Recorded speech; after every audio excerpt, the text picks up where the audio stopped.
కరూర్ పట్టణానికి ఆ పేరు ఎలా వచ్చిందో ఈరోజు మనం తెలుసుకుందాం.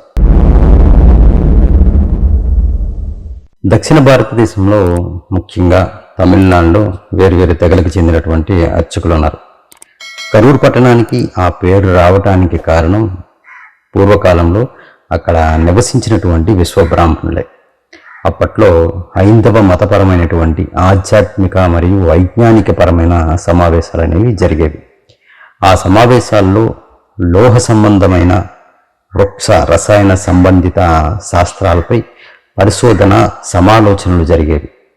ఆ ప్రాంతం లోహములు రసాయనములు వ్యాపార కూడలి. తమిళనాడులో 3000 సంవత్సరాలకు పైబడి ఉన్నటువంటి వైదిక గ్రంథాలయాలు ఉన్నాయి. ఉత్తర పూవరినికి సమీపాన సముద్ర గర్భంలో కలిసిపోయినటువంటి నగర ప్రాంతంలో లోహాన్వేషణకి గనులు త్రవ్వకాలు జరుగుతున్నాయి. విశ్వకర్మ కొలుచులైనటువంటి శ్రీ శ్రీ శ్రీ జగద్గురువులు వారు శివరాజస్వామి విశ్వకర్మ పరమేశ్వరుని దివ్య అనుగ్రహంతో ఈ ప్రాంతంలోనే సమీపంలో ఉన్నటువంటి తిరువన్నామలైలోని శ్రీకాంతపలయం విశ్వకర్మ వేద పాఠశాలలో వేద బోధన చేశారు. విశ్వకర్మలు అంటే కేవలం ఒక జాతి మాత్రమే కాదు, సమస్త విశ్వానికి ఒక అద్భుత సాంస్కృతిక ప్రతీక.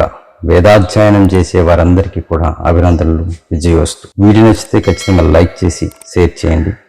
ఇటువంటి వీడియోస్ కోసం మీ ఛానల్ ఫాలో అవ్వడం మాత్రం మర్చిపోకండి.